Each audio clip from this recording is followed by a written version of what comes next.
Nada como gravar mais um vídeo para falar o óbvio que muita gente ainda não entendeu. Então, rapaziada, não se fala em outra coisa a não ser o lançamento do Ruiter, que se eu não me engano chamava Milionário Rápido, sobre como que você pode usar o poder da inteligência artificial para criar apps muito rapidamente sem saber programar. Aquela velha história, né? De ganhe dinheiro fácil, rápido, sem precisar saber fazer as coisas. E acho que isso nunca vai morrer. Agora, sem entrar na questão de se o produto do Ruiter é bom ou não, porque eu não sei, não conheço ele. Existiu um momento na internet, mais ou menos ali entre 2010 e 2020, talvez lá fora entre 2005 e 2020, em que tinham vários caminhos para ganhar dinheiro rápido, para ganhar dinheiro fácil, principalmente. Rápido tem até hoje, né? Tem gente que ganha muito dinheiro muito rápido.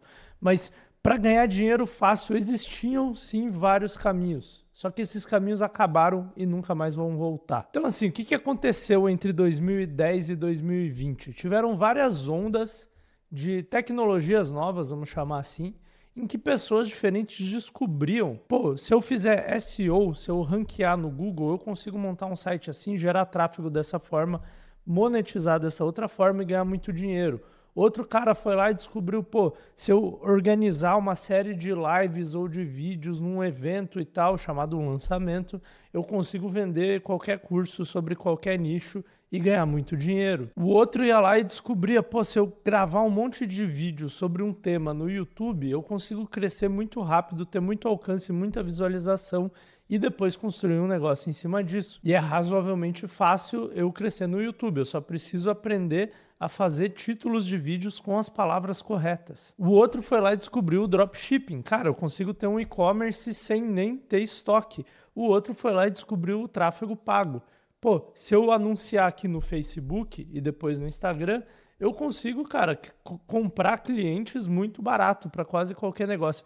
E, cara, essas coisas realmente funcionavam. Então o cara ia lá, descobria, aí depois ele falava, pô, vou ensinar isso para os outros, porque um descobriu o lançamento e fez todo mundo que sabia alguma coisa ir lá e fazer lançamento e ensinar. E, cara, quem comprou essas ideias, praticamente qualquer uma delas, entre 2010 e 2020, e cada uma teve seu timing ali, né?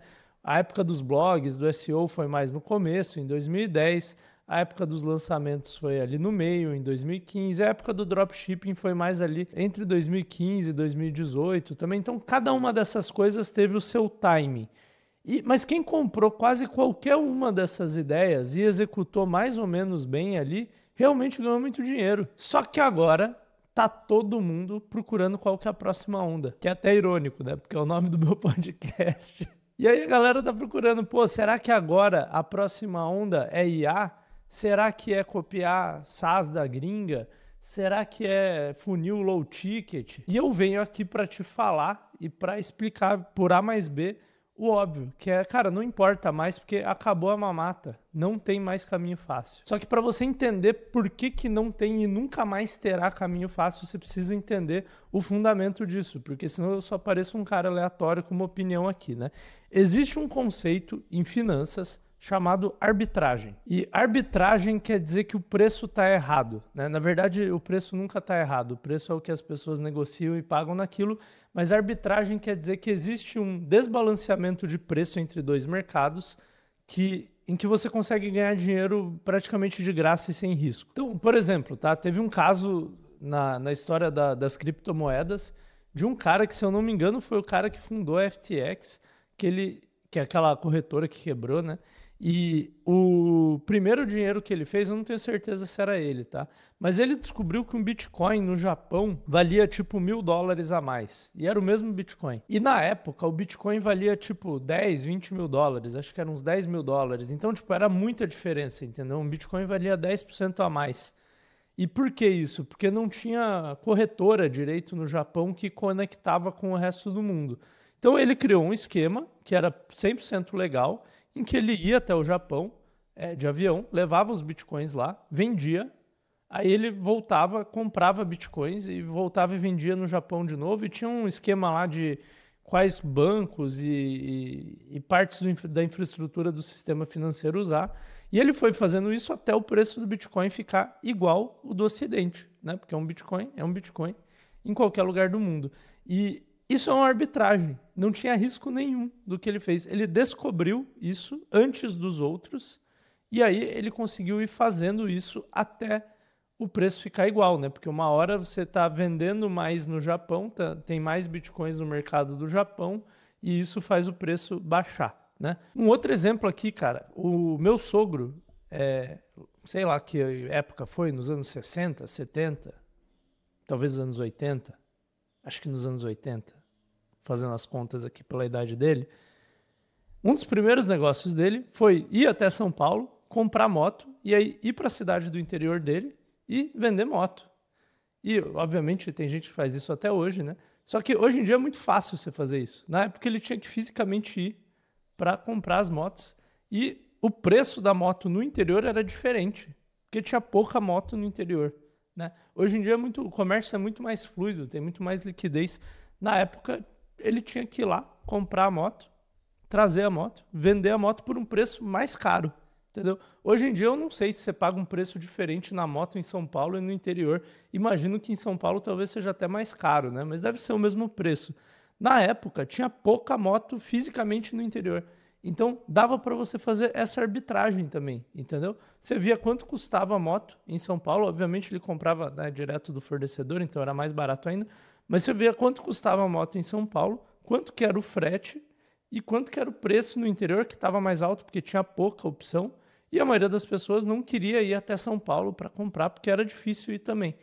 Então, isso é uma arbitragem também, certo? O mesmo bem tem valores diferentes em lugares diferentes. Aí, beleza. O que isso tem a ver com não existir mais caminho fácil para ganhar dinheiro na internet? É muito simples. Entre 2010 e 2020, mais ou menos, existiam arbitragens na internet, existiam dinheiros grátis na internet, existiam lugares, nichos, canais de marketing em que, se você só fosse lá e fizesse o básico do básico, você ia imprimir dinheiro. E por que existia isso? O mato alto, né? A galera gosta de chamar de mato alto. Existia muito mato alto.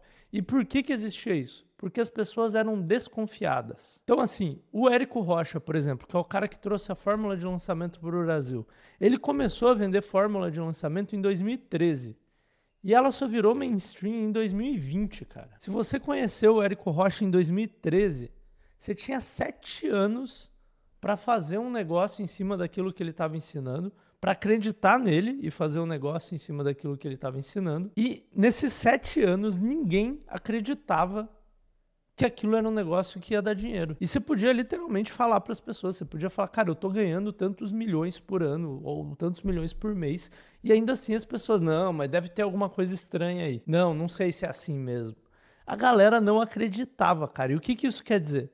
Que não tinha competição. Pô, Bruno, mas eu descobri o Érico Rocha em 2016. Beleza, você ainda tinha 4 anos para fazer, entendeu? É muito tempo, cara. Era basicamente ver uma mesa cheia de dinheiro, acreditar que a mesa não ia te engolir e o dinheiro era de verdade, você ia até a mesa e pegava o dinheiro para você, né? Uma metáfora, mas era mais ou menos isso que acontecia.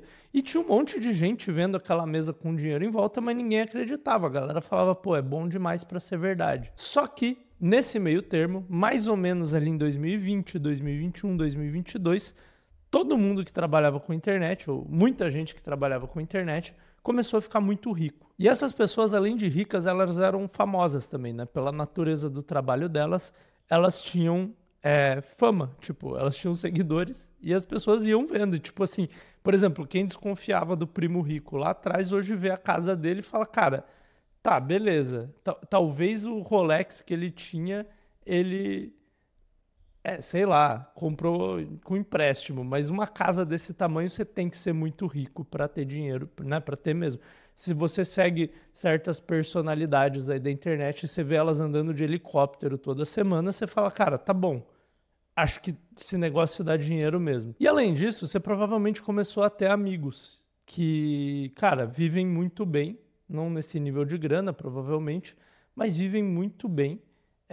Ganham mais do que médico, do que juiz e tal, fazendo um negócio normal de internet, assim, que num nicho que talvez seja relativamente pequeno, talvez com uma audiência não muito grande. E aí todo mundo começou a se tocar que, cara, realmente esse negócio dá dinheiro mesmo. Só que aí todo mundo viu isso ao mesmo tempo e hoje você tem centenas de milhares de pessoas procurando qual que é a nova onda, a próxima onda aí, fazendo uma brincadeira até com o nome do meu podcast, né? Qual que é a próxima onda que vai deixar tanta gente rica, cara, razoavelmente fácil e nunca mais vai ter nenhuma. E o motivo pelo qual nunca mais vai ter nenhuma é que a arbitragem acabou. É justamente porque tem centenas de milhares de pessoas procurando por essa próxima onda. Então, por exemplo, o Reuters agora lançou um negócio dele lá, que é uma IA parecida com o Lovable, né, dele, que é para copiar a SaaS da gringa. Então, pelo pouco que eu vi do lançamento dele lá, a ideia dele é, cara, você procura uns softwares na gringa, uns aplicativos na gringa, acha um que você pode copiar para o Brasil e aí você roda lá na IA dele, a IA vai desenvolver o software para você, né, tipo um vibe coding assim, e aí com isso você vai ficar milionário rápido. Qual que é o problema, tá? A partir do momento em que o Reuters faz isso, no dia seguinte tem 50 mil filho da puta procurando SaaS para copiar da gringa, e perdoa meu francês aqui, no dia seguinte vai ter 50 mil filha da puta procurando SaaS para copiar da gringa e fazendo no Brasil. Então assim, se da época que o Érico Rocha trouxe o fórmula de lançamento para o Brasil até a hora que ficou mainstream foi 7 anos, agora se um cara lança um negócio novo no mercado, vira mainstream em um dia, em um mês, em 2 meses, entendeu? Nem dá tempo de você fazer o seu negócio, já virou mainstream, já tem muita competição, já tem infinitos clones do seu produto. Isso não é só para o negócio do Reuters não, cara. O Ícaro de Carvalho começou a falar de low ticket, criar pequenos cursos a um preço pequeno ali, tipo, cara, lançar mini cursos, masterclasses a R$50 e depois você vai vendendo produtos mais caros para quem comprou aquele produto barato ali que você usou para trazer lead por tráfego. Funciona low ticket? Funciona. Qual que é o problema? A partir do momento que o Ícaro fala, rapaziada, agora o negócio é low ticket. No dia seguinte tem 50 mil filha da puta fazendo low ticket. E eles estão fazendo low ticket em todos os nichos, entendeu? Então assim, mesmo que existisse uma oportunidade em low ticket, mesmo que a tese dele tivesse correta, só o fato de essa galera ter uma distribuição gigante e ninguém mais ter desconfiança, a galera tem desconfiança com os gurus, mas a galera não tem mais desconfiança de que dá para ganhar dinheiro rápido e muito dinheiro na internet, entendeu? Então, só o fato dessas coisas acontecerem faz com que, mesmo que exista uma arbitragem, mesmo que exista uma oportunidade grande e fácil de ser explorada, a partir do momento que um cara desse falou uma coisa, esse gap fecha em poucas semanas, poucos meses. E não importa o que é, tá? Qualquer coisa nova no futuro que apareça vai acontecer exatamente a mesma coisa. Poucos meses depois que essa oportunidade nova surgir, porque é uma tecnologia nova, não importa o que for, todos os nichos serão preenchidos rápido. Então, por exemplo, quando o TikTok surgiu, ele era uma oportunidade para você crescer uma audiência relativamente fácil e relativamente rápido, porque todo mundo desconfiava do TikTok. Era um lugar que você ia lá, fazia dancinha e tal, né? E a galera séria estava no YouTube, estava no Instagram. Beleza. Agora tem uma nova rede social surgindo no Vale do Silício, que eu não sei se vai dar certo ou não, que é o Sora, né? Que é a rede social da OpenAI. Se vocês quiserem, eu faço um vídeo sobre ela aqui no canal. E é tipo um TikTok em que você faz vídeos de você usando IA. Então, tem um pouco até aquela pegada do TikTok original, que é tipo, você faz uns vídeos muito engraçados, quase uns memes com você, e você não precisa... O TikTok original ele tinha duas coisas interessantes, né? Uma é que você não precisava se levar muito a sério, a galera fazia dancinha, contava história engraçada, tal, fazia piada, diferente das outras redes sociais que eram mais sérias, né? E a outra coisa é que era muito fácil fazer TikToks, né? Então você não precisava colocar iluminação, tipo, você gravava no próprio aplicativo ali mesmo. Obviamente você podia fazer isso no Instagram também, mas o contexto da rede era para produzir vídeo muito fácil.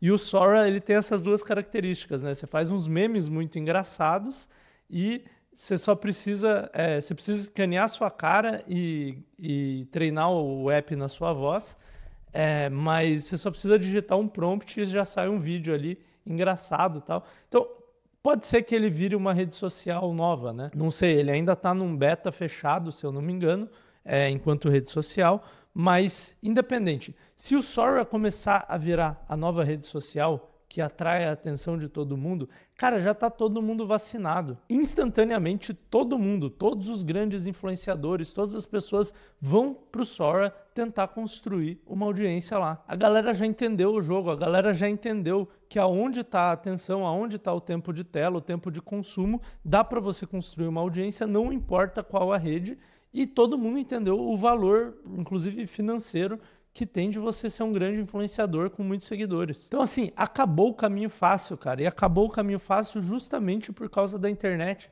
Justamente porque a internet distribui as coisas tão facilmente, ela distribui as ideias e os conteúdos com tanta facilidade que todo mundo já entendeu como é que funciona esse jogo. E a partir do momento que todo mundo entendeu como é que funciona um jogo, você não tem mais vantagem em chegar lá rápido, em chegar primeiro, em ser um cara que vai lá e faz.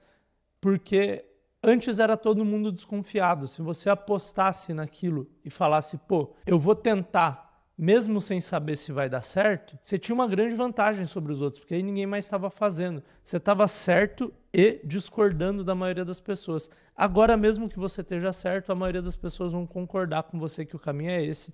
E aí você tem muito mais competição, você tem muito mais custo de aquisição de clientes, fica muito mais difícil fazer as coisas, entendeu? Então, assim, eu não tô aqui para dizer que não dá mais para construir um negócio de sucesso na internet. É óbvio que dá. Só que isso quer dizer que não tem mais caminho fácil. Você tem que fazer as coisas difíceis que ninguém mais quer fazer, ou que ninguém mais sabe fazer, ou que ninguém mais consegue fazer. E você tem que fazer isso por anos, porque o melhor filtro de concorrência que tem é você ficar anos aqui fazendo a mesma coisa, seja lá o que for, porque a maioria das pessoas desiste em meses. É a natureza das pessoas. Então, assim, virou um pouco igual fazer empresa no mundo real, cara.